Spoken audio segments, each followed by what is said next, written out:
Ever since I watched this movie, I've come to understand what a real horror film is all about. Comprised of the subject, storm drain, the empty wake, and terror, this film boasts 4 spine-chilling stories. Each tale sends adrenaline pumping through your veins, and the mockumentary filming style had many believing it depicted real events. The film in question? V/H/S94, released in 2021. Our story kicks off with an armed squad assigned to a capture mission. Yet, upon entering the suspect's factory, they make a grisly discovery: everyone inside is dead, and their eyes have been gruesomely gouged out. A nearby TV set plays a video, introducing the first horror tale, Storm Drain, a chilling urban legend. Local news reported mysterious creatures appearing in a town. Shunning daylight, these beings lurk in the damp darkness of the sewers. Eerie cries are often heard emanating from below, and some claim to have seen the Rat Man firsthand. However, a local priest offers a puzzling perspective on the matter. Intrigued by the townsfolk's spooky stories, a curious journalist named Holly and her cameraman decide to delve into the sewer to unravel the mystery. As they approach the entrance, they spot a still, shadowy figure under a nearby bridge, unsettling, to say the least. But this doesn't deter them. Once inside, they quickly stumble upon a makeshift bed of cardboard, a cart filled with random items, and a tattered tent. The signs indicate a homeless person's dwelling. Could the rumored Rat Man merely be a vagabond?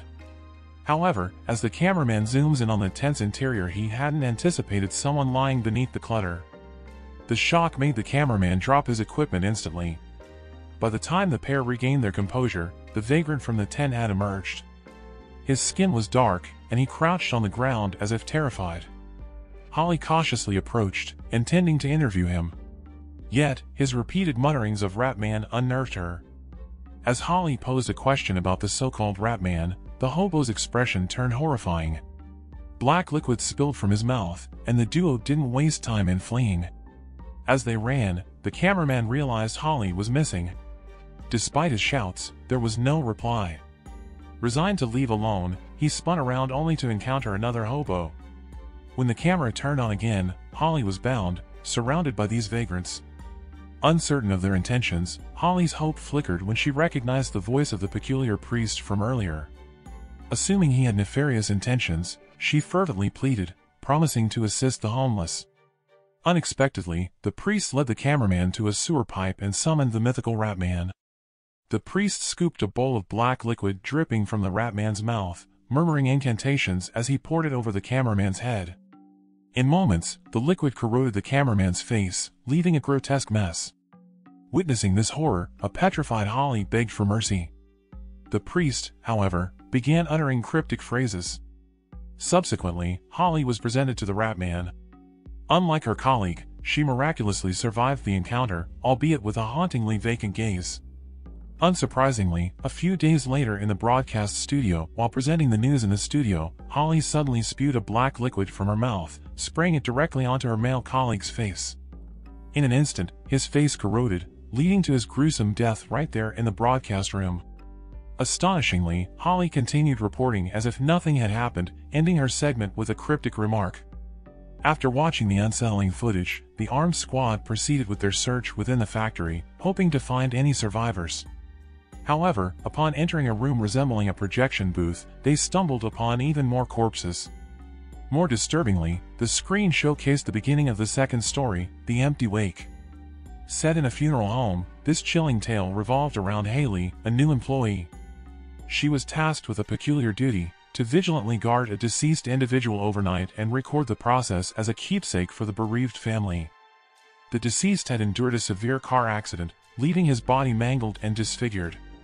It took a considerable amount of time to restore and prepare the body for the viewing. Once briefed, Haley's colleagues left her alone in the funeral home. The silence and solitude began to unsettle her. It struck her as odd that no family or friends came to mourn or pay their respects. Concerned, she decided to call her best friend, asking her to check recent newspapers for any accident reports about the deceased, named Andrew, to confirm if he truly died from a car crash. Due to the vast number of recent publications, her friend needed some time to sift through them. Left with no choice, Haley hung up and patiently waited. However, a heavy downpour began outside, accompanied by loud thunderclaps. Suddenly, the lights went out, plunging the entire funeral home into darkness. Panicking, Haley scrambled to find a candle, but just as she lit it, the room's lights flickered back on. She blew out the candle, returning to her vigil. But as she turned, she was startled to see the previously undisturbed coffin had shifted. This wasn't an ordinary coffin, carved from solid wood and housing the heavy body of the deceased. It would take the strength of several men to move it. Haley, dumbfounded, tried to reposition the coffin, but strange noises echoed from within. Shaken, Haley called her colleague, suggesting the deceased might still be alive. However, her colleague dismissed the notion, emphasizing that he'd seen the deceased, and there was no doubt about his death. He even questioned if she was hallucinating and teased her about considering another profession if she couldn't handle the job's pressures. With no other option, Haley hung up and approached the coffin to validate her concerns. But a sudden knock at the door startled her. It was a friend of the deceased, come to pay his respects. Haley's nerves were momentarily soothed. Yet, the man merely sat, murmured a few words to the coffin, and departed. Haley couldn't catch his exact words, but they didn't sound like traditional condolences. Soon after, her best friend called, revealing a shocking truth. Andrew, the deceased, hadn't died in a car crash as previously believed. Instead, he had rambled nonsensically in a town church and, an hour later, jumped from its tower. But before Haley could digest this revelation, the lights in the funeral home went out again, and her call with her friend was abruptly cut off. Desperately, Haley turned on the camera's light. To Haley's horror, the familiar noise from the coffin echoed again. Panicking, she sprinted towards the exit, only to find the church door mysteriously locked from the outside. Reluctantly, she made her way back to the main hall. To her shock, the previously sealed coffin was now toppled over, with Andrew's body nowhere in sight. As the camera panned, Haley was stunned to see Andrew standing silently in the corner, half his head gruesomely missing. Hoping he might still be alive, she attempted communication. But, without warning, Andrew, looking as horrifying as a zombie, lunged at her with a chilling scream. Fortunately, his sightless state only allowed him to track Haley by sound. Taking cover beneath a chair, she narrowly escaped his grasp. However, her relief was short-lived when she saw a severed hand twitching on the floor. An involuntary scream gave away her position. As the zombie lunged at her again, Haley swiftly dodged, praying he'd lose track of her. But, turning her head, she saw the half-faced Andrew staring directly at her. Realizing she'd been spotted, she braced herself. A brief, intense struggle followed, and when the dust settled, it was Haley, now appearing in the frame with a zombie's bloodlust, who emerged victorious. As the second tale concluded, the camera transitioned back to the abandoned factory. The armed squad, splitting up, conducted a thorough search. The overpowering stench of decay led one group to a grisly discovery, a room littered with severed limbs. Another room housed a TV set, introducing the audience to the third story, the subject. The man in the frame groggily opened his eyes, only to be met with sheer terror. His lower body had been transformed into mechanical spider legs, a gruesome creation of the deranged doctor. However, the man's body began to violently reject the transformation, causing him to ignite in flames. The doctor quickly arrived with a fire extinguisher, attempting to quell the fire. This was his 97th experiment, and sadly, it was yet another failure. But, the doctor wasn't one to be easily discouraged. Originally an expert in prosthetics, the doctor was driven by an obsessive desire to prove that humans and machines could coexist harmoniously. His initial experiments were on his patients, but as his madness grew, he resorted to kidnapping healthy individuals. Not long after, he began his 98th and 99th experiments, meticulously documenting the entire process. Horrifyingly, he scooped out the brain of the 99th subject, replacing it with a mechanical brain. The doctor's elation was palpable. This experiment seemed to be a success. After a few preliminary communication tests, the subject responded adequately. Bolstered by this success, the doctor eagerly began the transformation on the 98th subject. He amputated the subject's right hand, replacing it with a large cleaver, and similarly modified the brain. However, an unexpected news broadcast interrupted his work. The report detailed the discovery of numerous human remains in a nearby canal. The doctor was identified as the prime suspect, with police conducting an intensive manhunt. The recently missing young girl from the news was none other than Experiment 99, S.A. Witnessing the news seemed to spark a remnant of consciousness in S.A., prompting her to resist the doctor and attempt an escape. But the doctor was not about to lose his prized experiment. In a fit of rage, he grabbed an iron tray, swinging it forcefully at S.A. The sudden knock on the door made the doctor's heart race. Before he could react, the door burst open, revealing the police. Given the weight of his heinous crimes, the police didn't intend to arrest the doctor. Instead, they decided to execute him on the spot. After dealing with the doctor, they began to scour the lab, searching for any survivors. Ollie, still holding the camera, stumbled upon S.A. lying on a hospital bed. The transformation she had undergone left everyone in the room in utter shock and horror. However, despite her desperate pleas, the team leader was adamant about putting S.A. out of her misery. In his eyes, she was no longer human. He believed it would spare her parents the horror of seeing her this way and would also ease her suffering. But just as the leader prepared to pull the trigger, the lights in the lab went out. Ollie quickly turned on the camera's flashlight, catching a glimpse of S.A. making her escape. He chose not to reveal her whereabouts to the leader. In a bid to prevent any of the transformed beings from escaping, the leader ordered the steel doors to be shut. But as he approached the door, a massive explosion rocked the facility, causing severe casualties among the squad. Suddenly, a pre-recorded message from the doctor boomed over the intercom. Anticipating his potential downfall, he had rigged the lab with traps for any intruders. If the message was activated, it signified his demise. His parting gift? Unleashing his most magnificent creation. The transformed subject, number 98, was activated and used his mechanical arm, equipped with a massive blade, to pierce a nearby officer. The remaining officers fired back, but bullets seemed useless against this monstrous creation. One by one, they fell to the deadly blade of the transformed being. Unlike S.A., number 98 showed no emotion, he was a pure killing machine. In a desperate move, the leader hurled a grenade, but even the ensuing explosion didn't stop the beast. Amid the chaos, S.A. managed to escape the lab.